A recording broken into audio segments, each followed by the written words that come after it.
புரட்சி முருகேசனின் அன்பு வணக்கம். எழுத்தாளர் எஸ் ராமகிருஷ்ணன் ஒரு செய்தியை சொன்னார். அவருடைய வாழ்க்கையில் நடந்ததுதான். சென்னையில் இருக்கிற அசோக் பில்லர்ல அந்த உதயம் தியேட்டர்ல இருந்து படம் பார்த்துட்டு வீட்டுக்கு போறாரு ஆட்டோல. வீட்டுக்கு போனவர் என்ன பண்ணாரு, அங்கிருந்து ஒரு 25 ரூபாய் கொடுத்தா போயிடலாம், அவ்வளவு தூரம் தான் அவருடைய வீடு. அங்க போனவர் என்ன பண்ணிருக்கிறார், ஒரு 100 ரூபாய் எடுத்து ஆட்டோ டிரைவர்கிட்ட கொடுத்துருக்கிறார். கொடுத்துட்டு நீ எவ்வளவு வேணுமோ எடுத்துக்கோ, ஆனா உதயம் தியேட்டர்ல இருந்து இங்க வர்றதுக்கு எவ்வளவு ஆகும்னு எனக்கு தெரியும். நீ என்னை எவ்வளவு ஏமாத்துறன்னு நான் பார்க்கணும், உனக்கு எவ்வளவு வேணுமோ எடுத்துக்கோ அப்படின்னு சொல்லி ஒரு 100 ரூபாய் அந்த ஆட்டோ டிரைவர்கிட்ட கொடுத்தாரு. அந்த ஆட்டோ டிரைவருக்கு இவர் என்ன சொன்னாருன்னே புரியல. ஐயா என்ன சொல்றீங்க அப்படின்னாரு. இல்லையா, நீ எவ்வளவு வேணுமோ எடுத்துக்கோ, உனக்கு எவ்வளவு இந்த ஆட்டோவுக்கு ஆகும்னு எனக்கு தெரியும், நீ என்னை எவ்வளவு ஏமாத்த போறன்னு நான் பார்க்கணும் அப்படின்னாரு. அவருக்கு ஆட்டோக்காரருக்கு பாதி புரிஞ்சு பாதி புரியல. அவர் சொன்னாரு, என்னையா உங்களை மாதிரி ஆளுங்கெல்லாம் இருந்தா நாங்கெல்லாம் ஆட்டோ தொழில பண்ண முடியாதுயா, என்னையா இப்படி இருக்கீங்க, பெட்ரோல் விலைலாம் இன்னைக்கு ஏறி போச்சு அப்படின்னு அப்படியே இழுக்கிறாரு ஆட்டோ டிரைவர். எஸ்ரா சொல்றாரு, ஐயோ உனதான் எடுத்துக்க சொல்லிட்டேனையா, அந்த 100 ரூபாய் வேணாலும் எடுத்துட்டு போ, நான் அதை பத்தி கவலைப்படல, ஆனால் இதுக்கு எவ்வளவு ஆகும்னு எனக்கு தெரியும், நீ எவ்வளவு வேணுமோ எடுத்துக்கோ அப்படின்னு அந்த 100 ரூபாய் கொடுத்தாரு. ஆட்டோ டிரைவருக்கு ரொம்ப கஷ்டமாயிடுச்சு. ரொம்ப மெனக்கிட்டு என்ன பண்றதுன்னு தெரியல. ஐயா ஒரு 50 ரூபாய் எடுத்துக்கிட்டோமா அப்படின்னு கேட்கிறாரு. நீ எவ்வளவு வேணுமோ எடுத்துக்கோ, ஆனா என்கிட்ட சொல்லாத, எவ்வளவு ஆகும்னு எனக்கு தெரியும் அப்படின்னு எஸ்ராவுக்கும் ஆட்டோ டிரைவருக்கும் ஒரே போராட்டம். கடைசியா அந்த ஆட்டோ டிரைவர் என்ன பண்ணாருன்னா, ஒரு 25 ரூபாயை எடுத்துக்கிட்டு பாக்கி 75 ரூபாய கொடுத்துட்டு அவர் போயிட்டாரு. எஸ்ராவுக்கு என்ன கேட்க போறான் அந்த ஆட்டோ டிரைவர் பாத்துருவோம் அப்படின்னு நினைச்சிருக்கு. ஆனா அந்த ஆட்டோ டிரைவருடைய மனசாட்சி இருக்குல்ல, அது குத்த ஆரம்பிக்குது. ஒரு மனிதனை அவனுடைய மனசாட்சி படி நடக்க விட்டோம்னு வச்சுங்களேன், அவனால நடக்கவே முடியாது, அவன் குழம்பிடுவான். அந்த நிலைதான் அவனுக்கு எட்டிருக்கு. பொய் சொல்றியடா, கொஞ்சமாவது உனக்கு மனசாட்சி இருக்கா? ஏண்டா வயசான பெத்தவங்களை இந்த பாட்டு படுத்துறிய, உன் மனசாட்சி உன்னை குத்துலியாடா? ஏண்டா காசை வாங்கிட்டு இல்லைன்னு சொல்றிய, உனக்கு மனசாட்சின்னு ஒண்ணு இருக்கா இல்லையா? இப்படின்லாம் நம்ம மனசாட்சியை பத்தி வெளியில நிறைய பேசிட்டு இருக்கோம்ல. ஆனா உண்மையிலே மனசாட்சின்னா என்ன?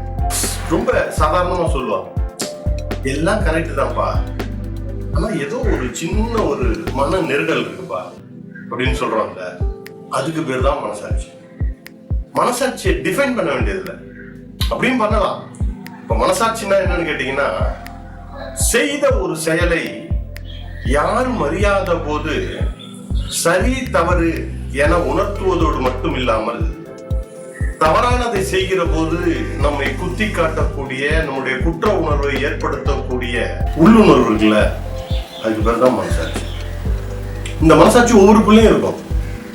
பொதுவா இந்த மனசாட்சிங்கிறது நமக்குள்ள ஒரு விழிப்புணர்வை ஏற்படுத்துறதுக்காக உள்ளதுதான். ஆனால் அந்த மனசாட்சி எப்படி வேலை செய்யுது?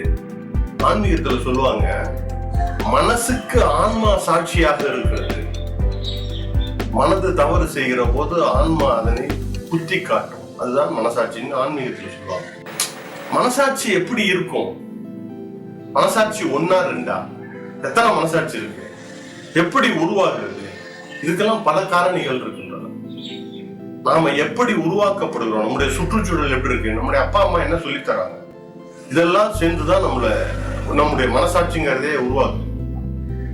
ஐயோ நம்ம அந்த கடைக்காரனை ஏமாத்திட்டோமே அப்படின்னு குத்தக்கூடிய அந்த மனசாட்சி இருக்குல்ல, அதுவே இன்னொரு பக்கம் இன்னும் சிலருக்கு மனசாட்சி எப்படி இருக்குன்னா, ஊரு ஃபுல்லா கொள்ளடிக்கிறான், அவன் காசை நம்ம கொள்ளடிச்சா என்ன தப்பு, இருட்டும் போ அப்படிங்கிற மாதிரி நினைப்பாங்க. அவருடைய மனசாட்சி அப்படி சொல்லித்தரும். எந்த ஒரு மனுஷனா இருந்தாலும் சரி, மனசாட்சி கிட்ட போய் சொல்ல முடியாது. அது அவனை காயப்படுத்திக்கிட்டே இருக்கும், நீ இப்படிதான் இருக்கணும் அப்படின்னு சொல்ல முடியாது. ஆனால் நம்முடைய மனசாட்சி கிட்ட நாம உண்மையா இல்லைன்னா நம்மளால வாழவே முடியாது.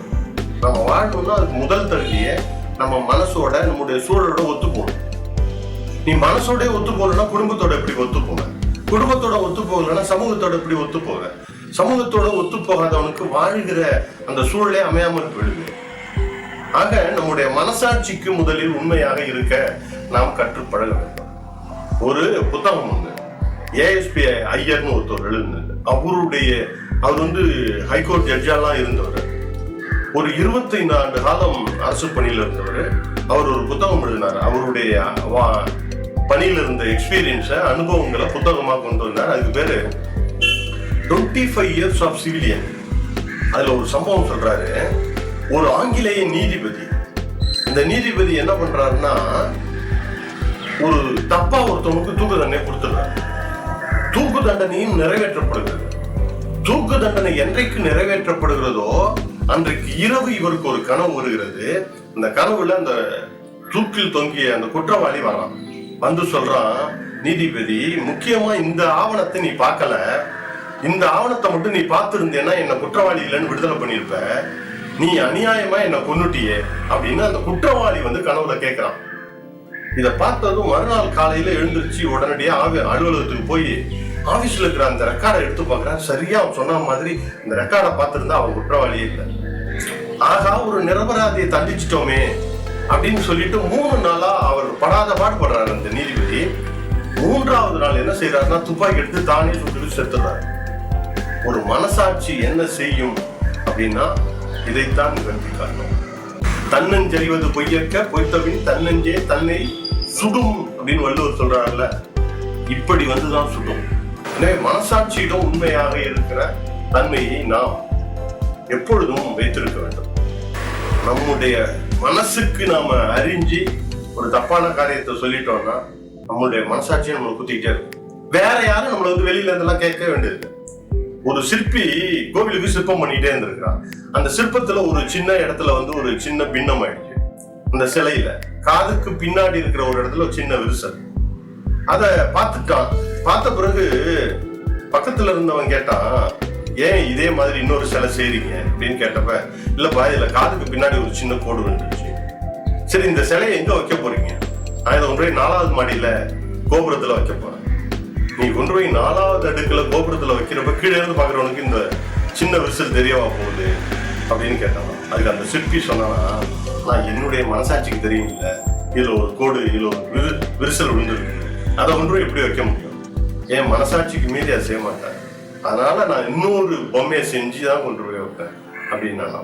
நம்முடைய மனசாட்சிக்காக தான் நம்ம வாழ்ந்துட்டு இருக்கோம். ஆபிரகாம் லிங்கன் ஒரு நாள் போறாரு, ரோட்ல ஒரு பன்னி வந்து முள்ளுல மாட்டிடுச்சு. இவர் வந்து அந்த நாட்டினுடைய குடியரசுத் தலைவர். ஆனா இறங்கி ஓடி போய் உடனே அந்த பன்னியை காப்பாத்திடுறாரு. காப்பாத்திட்டு அலுவலகத்துக்கு போறாரு. ஆபீஸ்ல எல்லா பத்திரிகையாளர்களும் சூழ்ந்துக்கிட்டாங்க. கேட்டாங்க, ஆகா எவ்வளவு பெரிய காரியம் பண்ணிருக்கீங்க, ஒரு பன்னியவே காப்பாத்திருக்கீங்க அப்படின்னு சொன்னப்ப அவர் சொன்னாரா, இல்ல நான் என் மனசாட்சிக்காக தான் காப்பாத்துறேன். என்ன சொல்றீங்க அப்படின்னு கேட்டாங்க. அப்ப அவர் சொன்னாரா, நான் இந்த பன்னியை காப்பாத்தாம வீட்டுக்கு போயிட்டேன்னு வச்சுங்களேன், அலுவலகத்துக்கு வந்துட்டு என் மனசாட்சி என்ன குத்திக்கிட்டே இருக்கும். ஏண்டா, ஒரு நாட்டோட குடியரசுத் தலைவர் ஒரு சாதாரண ஒரு பன்னியோட கஷ்டத்தை கூட போக்க முடியல, நீ எல்லாம் என்னடா குடியரசுத் தலைவர்னு என் மனசாட்சி என்ன கூட குத்திக்கிட்டே இருக்கும். ராத்திரி எனக்கு தூக்கமே வராது. இப்ப காப்பாத்தி விட்டானே, நான் போய் நிம்மதியா தூங்குவேன். இந்த காப்பாத்தி விட்டது பன்னிக்காக கிடையாது, நான் நிம்மதியா தூங்குறதுக்காக தான் அப்படின்னாரா. ஒவ்வொரு மனிதனும் தன்னுடைய மனசாட்சியை திருப்திப்படுத்ததான் ஓடிட்டு இருக்கான், போராடிட்டு இருக்கான். ஒரு கண்ணதாசன் ஒரு பாடல்ல ரொம்ப அருமையா எழுதியிருப்பாரு, நெஞ்சுக்கு தேவை மனசாட்சி, அது நீதி தேவனின் அரசாட்சி, அத்தனை உண்மைக்கும் அவன் சாட்சி, மக்கள் அரங்கத்தில் வராது அவன் சாட்சி அப்படின்னு. அவனுடைய மனசாட்சி இருக்க, அது அரங்கத்துல வந்து சொல்ல வேண்டியது, நம்மளையே அது நம்மளை குத்திக்கிட்டே இருக்கும். குரு பிரசன்ன சிங் அப்படின்னு ஒரு நீதிபதி, உயர் நீதிமன்ற நீதிபதி, ஜபல்பூர்ல இருந்தார். அப்பெல்லாம் உண்மையான டேட்டா பர்த்ங்கிறதே இருக்காது, பிறந்த நாளே கிடையாது. ஜனவரி 26 பேர்ல இருக்கும் சர்டிபிகேட்ல. ஆனா இவர் பார்த்தா 2 வருஷம் முன்னாடியே பிறந்திருப்பார். இதை தாமதமா போட்டு காட்டுறது. அதே மாதிரி இந்த குரு பிரசன்ன சிங்குக்கு என்னாச்சுன்னா, 1.5 வருஷம் இன்னும் சர்டிபிகேட் படி பார்த்தா இருக்கு, பணிக்காலம் இருக்கு. ஆனா 1.5 வருஷத்துக்கு முன்னாடியே உண்மையான பிறந்த நாள் எனக்கு இன்னைக்கு தான், அதனால நான் இன்னையோட ஓய்வு பெறுகிறேன், எனக்கு இன்னைக்கு தான் 58 வயசு முடியுது அப்படின்னு எழுதி கொடுத்துட்டு ரிட்டையர் ஆயிட்டார். அவர் மட்டும் அந்த 1.5 வருடம் அவருடைய சர்டிபிகேட் படி என்ன டேட்டா பர்த்தோ அதுல இருந்திருந்தாருன்னா அவர் உச்ச நீதிமன்ற நீதிபதியாவே ஆயிருப்பார். ஏயா இன்னும் 1.5 வருஷம் அதுக்கு சர்டிபிகேட் படி ஒரிஜினல் பிறந்த நாள் தான் வச்சுக்கிட்டு என்னையா இதை ஏன் சொல்றீங்கன்னு கேட்டாங்க. இப்ப சொன்னாரு, என்னோட மனசாட்சி என்ன கொண்டுடுமே, அதனால என்னால வேண்டாம், நான் 1.5 வருஷம் முன்னாடியே ரிட்டையர் ஆகிறேன், நான் நிம்மதி தான் முக்கியம் அப்படின்னா. மனசாட்சி ஒரு மனிதனை எந்த அளவுக்கு காயப்படுத்தும். இந்த தனி மனித மனசாட்சி இருக்குல்ல, இப்ப சமூக மனசாட்சின்னு ஒண்ணு உண்டு. ஒட்டுமொத்தமா சமூகத்தினுடைய மனசாட்சி என்ன சொல்லுது? இது தனித்தனி மனிதர்களினுடைய மனசாட்சியினுடைய கூட்டு தான் சமூக மனசாட்சி. ஒரு சமூகத்துல ஒரு குற்றமோ ஒரு தப்போ நடக்குதுன்னா அதை சுட்டி காட்டக்கூடியதுன்னா தனித்தனி மனிதர்களினுடைய மனசாட்சி பேசுவதுதான் சமூக மனசாட்சியாக மாறுகிறது. ஒட்டுமொத்த சமூகம் இருக்குல்ல, அது என்ன நினைக்குதுங்கிறது ரொம்ப முக்கியம். அது ஒரு பாதிப்பை ஏற்படுத்தும். அதனாலதான் சர்வதேச அளவிலேயே மனசாட்சி நாள்னு ஒண்ணு கொண்டாடுறாங்க. ஏப்ரல் 5ஆம் நாள் ஒவ்வொரு ஆண்டும் இன்டர்நேஷனல் டே ஃபார் கன்சைன்ஸ், சர்வதேச மனசாட்சி தினம் என்று ஒரு நாள் கொண்டாடப்படுகிறது. இந்த நாள் ஏன் கொண்டாடப்படுகிறதுனா, ஒட்டுமொத்த மனித சமூகத்தினுடைய மனசாட்சியும் வேலை செய்ததுன்னா உண்மையாகவே உலகம் அமைதியான நிலையில் இருக்கும். தனி மனிதன் எப்படி நிம்மதியா இருக்கணும்னா அவனுடைய மனசாட்சி அமைதிப்படுத்த வேண்டியது எப்படி அவசியமோ, அதுபோல சமூக அமைதிக்கும் சமூக மனசாட்சி என்பது ரொம்ப தேவை. எனவே உங்களுக்கு சமூகம் சார்ந்து இருக்கிற அக்கறை இருக்குல்ல, அதை உங்களுடைய உள்ளுணர்வின் வழியாக நீங்க வெளிப்படுத்திய தீரணும். அதுதான் இந்த சமூகத்துக்கு செய்கிற ஒரு நல்ல பணி. எனவே ஒவ்வொரு மனிதர்களும் தங்களுடைய மனசாட்சியின்படி வாழ்கிற போதுதான் அந்த வாழ்க்கை பயனுள்ளதாகவும் வழிமுறையாகவும் நேர்மையானதாகவும் நம்முடைய வாழ்க்கையை இன்பமயமாக அமைத்துக் கொள்ள வேண்டும் என்று கருதுகிறவர்கள் மனசாட்சி என்ன சொல்லுகிறதோ அதை செய்வதற்கு கற்றுக்கொள்ள வேண்டும். இந்த காணொலி உங்களுக்கு பிடித்திருந்தால் உங்களுடைய நண்பர்களுக்கும் பகிருங்கள். இந்த முயற்சி முருகேசன் சேனலை இதுவரை சப்ஸ்கிரைப் செய்யவில்லை என்றால் சப்ஸ்கிரைப் செய்து கொள்ளுங்கள். தமிழால் இணைவோம், தமிழால் உயர்வோம். நன்றி, வணக்கம்.